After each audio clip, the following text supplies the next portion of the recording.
네, 국민연금은 원칙적으로 노후를 위한 대책이에요. 노후 대책. 노후 대책. 원칙적으로. 물론 뭐 젊어서 장애가 생기면 장애연금을 받을 수도 있습니다. 그런데 이제 이런 경우가 있겠죠. 이제 사망을 했다. 사망. 그러면 사망을 하면 유족이 연금을 받을 수가 있어요. 사망을 하면. 그런데 이제 그 여기에서 말하는 유족은 대체로 배우자, 그 다음에 뭐 어린 자녀, 또 연세가 드신 부모, 이렇게. 에, 물론 뭐 경우에 따라서는 뭐 손자녀나 뭐 조부모도 받을 수가 있어요. 그렇지만 유족급여는 최우선 순위에 있는 사람이 받도록 돼 있어요. 그러니까 이제 일반적으로는 배우자이거나 자녀일 가능성이 높습니다. 그리고 유족이 여러 명 있을 수 있잖아요. 배우자는 한 명이지만 예를 들면 자녀가 두 명일 수도 있잖아요. 그러면 이제 유족급여는 배우자일 경우에는 바로 배우자에게 주지만 배우자가 없다 그러면 자녀에게 줘요. 자녀도 뭐 40세인 자녀에게 주는 게 아니에요. 생계를 같이 하는 자녀니까 대개 뭐 25세 미만 이렇게 볼 거예요. 그러면 이제 이 자녀에게 연금을 주는데 자녀도 두 명일 수가 있잖아요. 그러면 만약에 유족급여로 받을 수 있는 돈이 만약에 100만 원이다. 그러면 그걸 반반씩 나누어 주죠.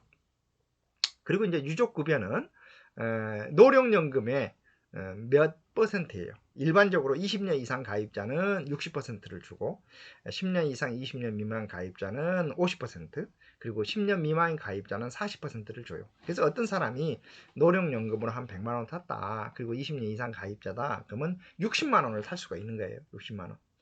그런데 만약에 자녀가 둘이다. 그러면 30만 원씩 나눠 갖는 거죠. 그런데 이제 이렇게 유족 경우 이렇게 유족급여를 받을 수가 있다. 또 유족이 있기는 하지만 예를 들어서 배우자는 없고 유족이 있는 자녀가 있기는 하지만 뭐 30세 이상이다 뭐 이런 식으로 되면 유족은 있지만 유족급여를 받을 수 있는 유족은 못 돼요. 그러면 이제 이런 분들에게는 사망일시금이라는 걸 줘요. 대개 10년 미만 가입자에게 반환 일시금이라는 돈을 준다 그랬잖아요. 그러듯이 그냥 한목에 주는데 그 유족에게 유족급여를 줄 형편이 안 되면 이제 사망일시금이라는 걸 줍니다.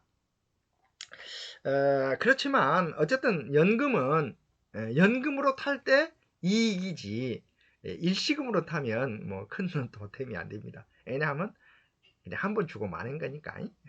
그래서 안 받는 것보다는 낫지만 반환 일시금이나 사망 일시금을 받으면 내가 연금에 가입할 이유가 있었나 할 정도로 살짝 좀 손해 간 느낌이 들어요.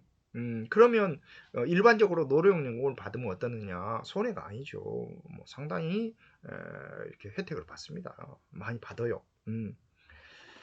그러면 이제 어떤 분들은 아니 연금을 받으면 이익인데 일시금을 받으면 손해구만. 그러니까 보험이에요.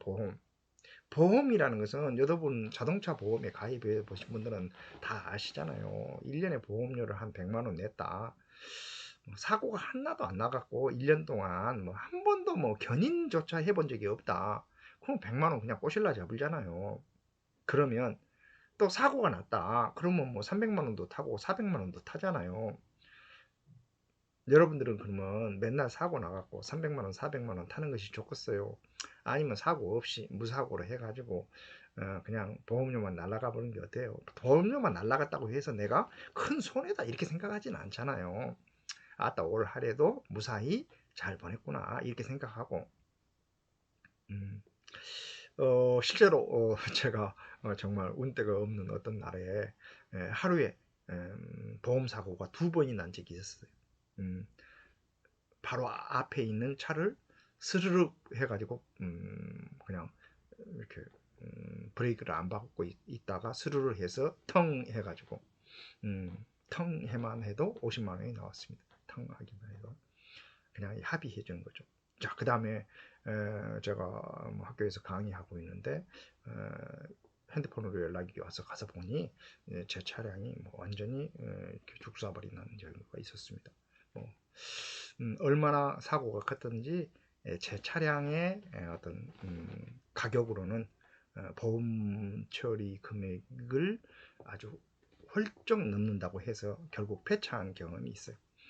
그렇지만 저는 국민연금에 가입하신 분들은 이왕이면 연금을 타는 게 좋지만 부득이하게 유족급여라든지 또 사망일시금이나 반환일시금을 탄다고 해서 너무 그냥 섭섭하게 생각하지 않았으면 좋겠어요. 왜냐하면 내가 낸 돈에 비해서 조금 적게 받으면 내가 낸 돈에 비해서 더 많이 받는 사람이 있겠죠. 마치 자동차 보험에 내가 100만 원을 냈지만 한 푼도 안 타가는 해가 있고 또 사고가 크게 나서 몇백만 원을 타는 해가 있듯이 국민연금도 마찬가지로 사회보험제도, 보험제도다, 보험제도. 그래서 이제 저는 여러분들이 이제 그런 것들을 잘 이제 활용해 주셨으면 좋겠다. 그래서 국민연금은 이제 반환일시금 있고 또 이제 사망일시금, 그 다음에 그 유족이 받는 유족연금, 또 유족 일시금도 있다. 이거 유족 일시금, 유족이 받는 일시금. 자, 그런데 이제 이런 경우가 있을 수 있어요. 어떤 경우냐? 둘 다 국민연금에 가입해 있으면, 예를 들어서 부인은 뭐 한 80세쯤 되고 남편은 82세쯤 됐는데 만약에 남편이 사망했다. 그러면 어떻게 되느냐? 부인이 그러니까 남아있는 배우자가 연금이 없으면 유족연금의 한 60% 20년 이상 가입 시 받는다 그랬잖아요. 근데 나의 연금이 있다. 그러면 어떠느냐? 나의 연금하고 유족연금으로 받는 돈을 비교해서 유족연금이 많으면 많은 사람들이 유족연금을 선택합니다. 그런데 만약에 나의 노령연금이 유족연금보다 많다. 그러면 당연히 나의 노령연금을 선택해야 되겠죠. 그리고 유족연금의 30%까지는 받을 수가 있어요. 그러니까 이제 저는 여러분들이 부부가 다 연금에 가입할 때에는 이제 그런 것들도 좀 생각해 볼 필요가 있다. 그래서 이상적이고는 둘 다 열심히 사셔가지고 건강하게 사셔서 연금을 타는 게 좋고, 만약에 사망 시에는 나의 연금 플러스 배우자의 유족연금을 타도록 설계하는 것이 좋지 않을까, 이렇게 생각하고 있습니다.